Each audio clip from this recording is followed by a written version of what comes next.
할아버지에게 인정받지 못한 손자가 있었습니다.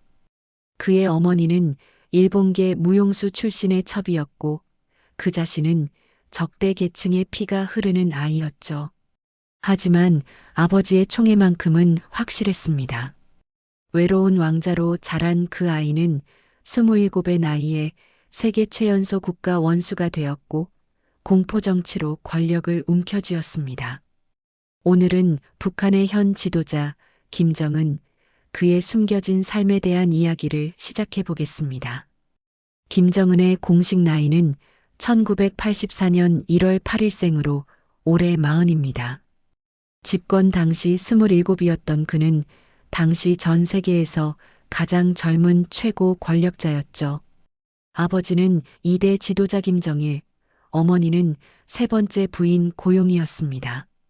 형으로는 정치 일선에서 물러나 있지만 대우는 받고 있는 김정철이 있고 여동생으로는 노동당 부부장 김여정이 있습니다. 부인은 북한 최고 공연단체인 은하수 관현악단 출신 성악가 리설주이고요. 키는 대략 170cm, 체중은 현재 145kg을 넘는 것으로 알려져 있습니다. 여기까지는 북한 당국이 공개한 정보라 대부분 알고 계실 겁니다. 문제는 여기서부터입니다. 김정은의 어린 시절과 자녀에 관한 정보는 극도로 제한되어 있습니다. 의도적으로 비밀에 붙이고 있는 것이죠. 알려진 내용조차 진위 논란이 끊이지 않습니다. 심지어 태어난 해부터 명확하지 않아요.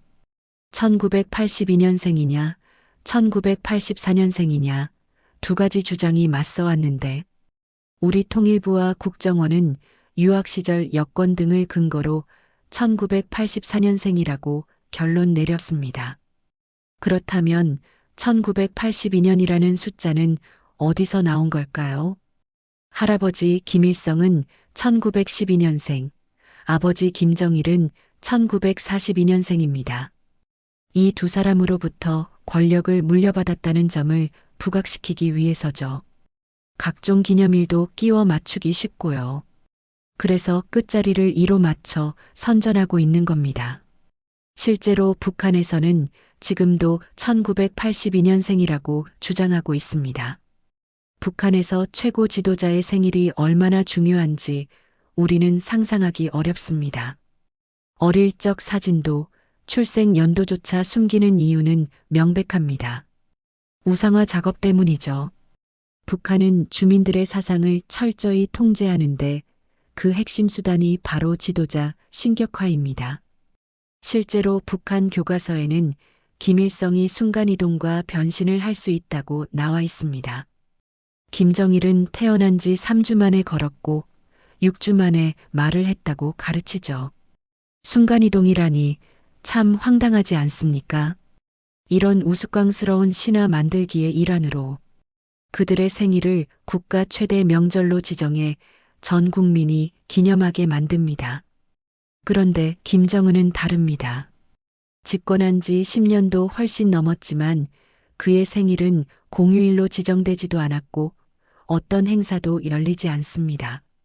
조용하기만 하죠. 왜 그럴까요? 김인태 국가안보전략연구원 책임연구위원은 이렇게 분석했습니다.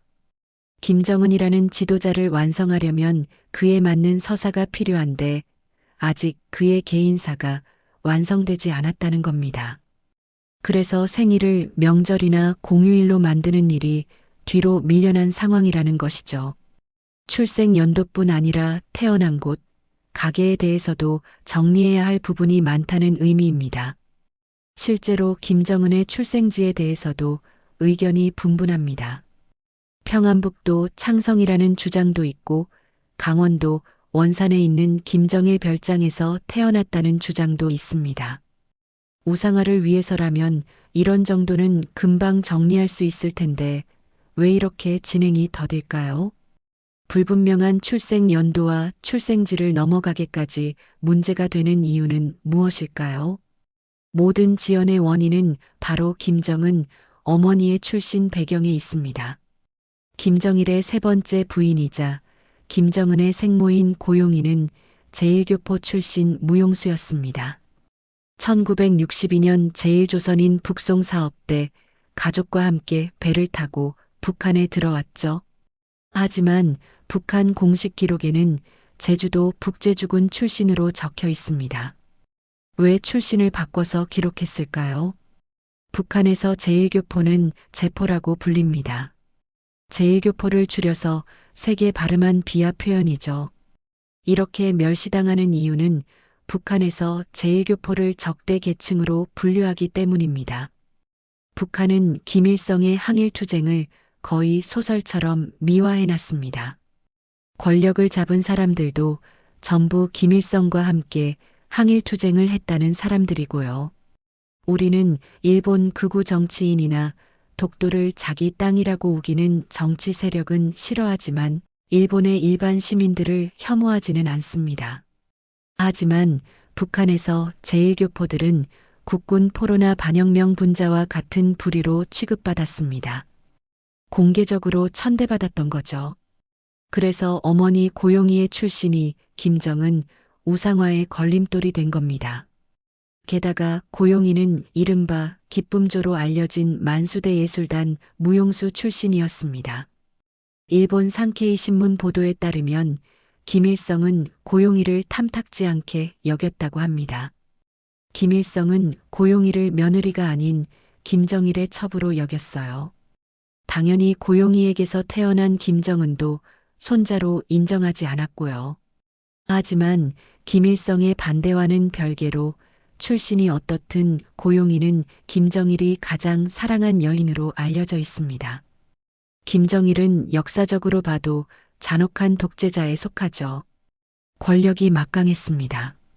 말년의 김일성도 김정일에게 밀렸기 때문에 아무리 김일성이 고용이와 김정은을 마음에 들어하지 않았어도 상관없었습니다. 김정은의 이모 고용숙이 워싱턴 포스트 인터뷰에서 한 말을 들어보면 김정일이 어릴 때부터 김정은에게 권력을 물려줄 생각이었다는 걸 알 수 있습니다. 주변 사람들이 김정은을 권력자처럼 대하는 상황에서 그가 평범한 사람으로 자라는 건 불가능했다는 거죠.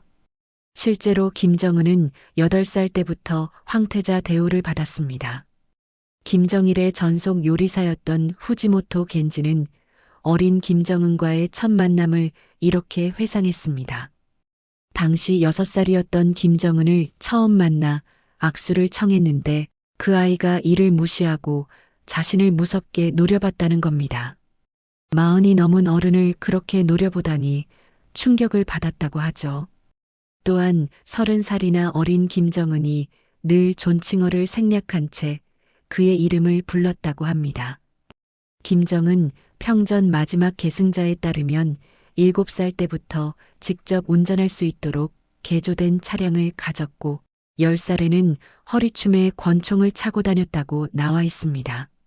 집에는 인공폭포와 호수, 사격장, 작은 동물원까지 갖춘 정원이 있을 만큼 호화로운 환경에서 유년기를 보냈죠.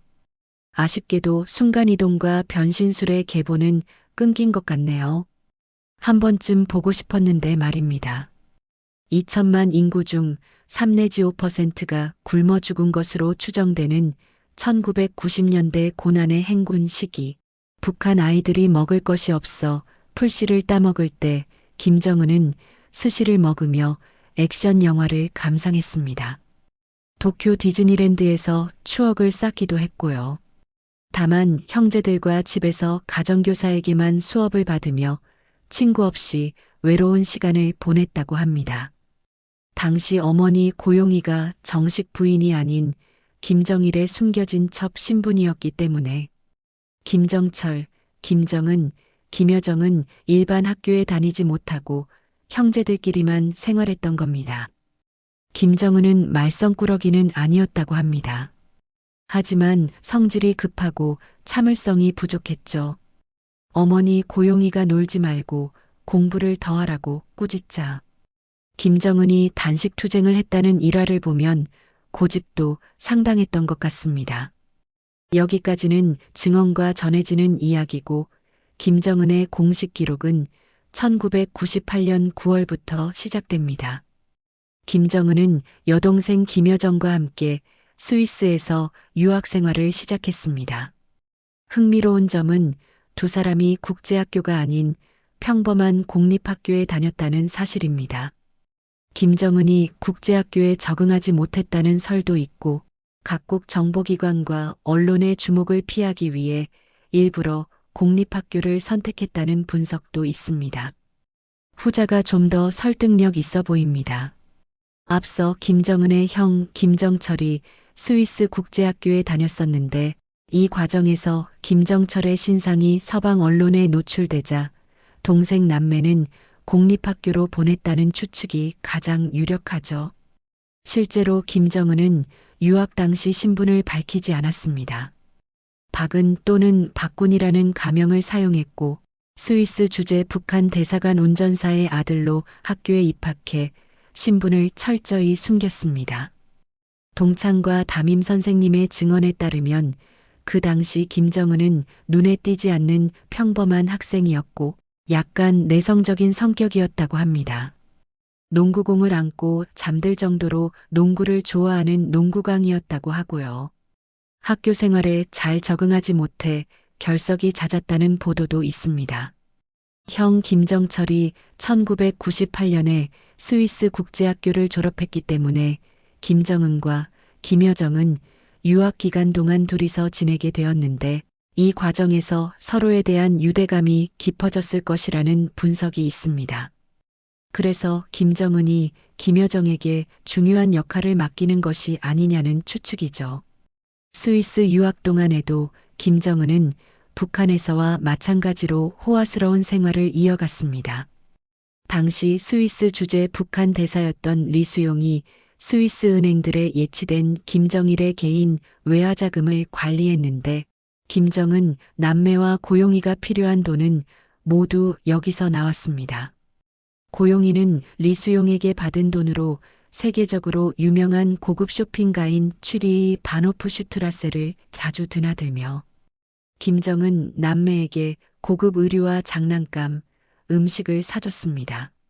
스위스 알프스 산맥의 스키장, 프랑스, 지중해 해변, 이탈리아 유명 레스토랑에도 남매를 데리고 다니며 서양 문화를 경험하게 했죠.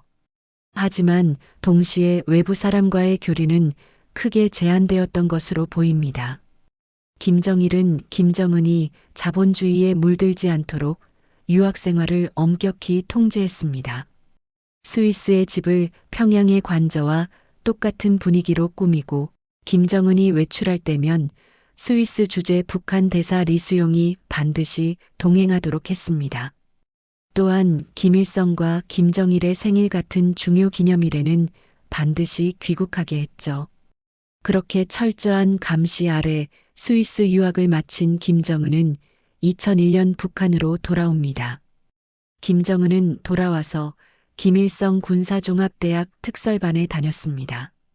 2002년부터 2006년까지 이곳에서 군사 이론과 전략 전술을 배웠는데 일반 학생들과 함께 공부한 것이 아니라 개인 교수를 통해 개별 교육을 받았습니다. 정리해보자면 김정은은 아주 어린 시절엔 집에서 형제들과만 교육받았고 스위스 유학을 갔지만 거기서도 주변 아이들과의 교류가 제한되었으며 북한으로 돌아온 후에도 개별 교육을 받으며 또래 학생들과 격리된 채 지냈습니다. 왕족으로서의 특권은 누렸지만 정상적이고 평범한 인간관계는 거의 맺지 못한 것이죠. 북한의 일반 아이들과 어울려 본 적이 없었기 때문에 인민들의 삶을 직접 체험할 기회 또한 전혀 없었습니다. 2004년에는 어머니 고용이가 프랑스 파리에서 지병으로 세상을 떠납니다. 이때 김정은은 고작 20살이었습니다. 자신의 출신 배경에 대한 불안감, 할아버지 김일성의 냉대, 외로운 유학생활, 생모 고용이의 조기 사망은 김정은의 편향적이고 과격한 성격 형성에 큰 영향을 미쳤을 겁니다. 2009년에는 김정일의 후계자로 내정되어 1년. 9개월이라는 짧은 시간 동안 속성으로 후계 수업을 받게 됩니다. 2000년대 초반까지만 해도 김정일의 장남 김정남이 권력 승계 1순위였으나 스위스 유학 중 자본주의의 세례를 받은 김정남은 북한도 변해야 한다고 아버지에게 조언하다 마찰이 잦았던 것으로 알려져 있습니다. 결정적으로 김정남이 일본 나리타 공항에 불법 입국하려다 체포되어 강제 추방당하는 일이 발생했고, 차남 김정철은 건강상의 문제로 후계 구도에서 밀려나면서 김정은이 자연스럽게 김정일의 후계자로 내정받게 되었습니다. 그리고 2011년 12월 김정일은 급성 심근경색과 심장쇼크로 급사하게 됩니다. 고작 4개월 만인 2012년 4월 체제 불안을 막기 위해 떠밀리듯 권력을 승계받으며 김정은 정권이 시작됩니다. 하지만 집권이 쉽지는 않았습니다. 실제로 당시 언론 보도를 보면 위태한 독재자, 불안한 북한의 권력 등 불안정하다는 기사가 쏟아져 나왔죠. 김정일은 20년간 후계자 수업을 받으며 당과 정권, 군부를 확실히 장악한 반면 김정은은 20년 이상을 인민과 격리되어 지냈고, 후계 구축 기간이 매우 짧았기 때문에 정치적 정통성과 리더십이 부족했습니다. 북한 주민들 입장에서도 김정은은 갑자기 등장한 인물이었습니다. 김정은이 선택한 방법은 핵과 대륙간 탄도미사일 개발, 그리고 공포 정치였습니다. 김정은은 과하다 싶을 정도로 핵 개발을 밀어붙였습니다. 미국의 경제 제재에도 불구하고 자신의 업적을 쌓기 위해서였죠. 불안한 권력 기반은 4년 동안 70여 명의 핵심 간부를 숙청하여 측근 세력으로 새로운 정권을 구축하는 방식으로 해결했습니다. 주민들에게는 할아버지 김일성의 옷차림과 걸음걸이를 흉내내며 친근한 이미지로 접근했고, 이 모든 것이 전부 자신의 불안정한 정통성과 북한 주민들의 지지를 확보하고 정권을 공고히 하기 위한 수단이었습니다. 하지만 이러한 노력에도 불구하고 김정은 정권은 여전히 난관에 부딪혀 있습니다. 북한의 2030세대인 장마당 세대가 이전 세대에 비해 체제에 대한 충성도가 낮기 때문입니다. 자유와 개방을 추구하며 국가보다 생계가 우선인 장마당 세대, 이들이 김정은 정권에 어떤 영향을 미칠지 지켜봐야겠습니다. 외로운 왕자로 20년을 살다가 하루아침에 최고 지도자가 된 김정은의 이야기, 이번 편은 여기까지입니다.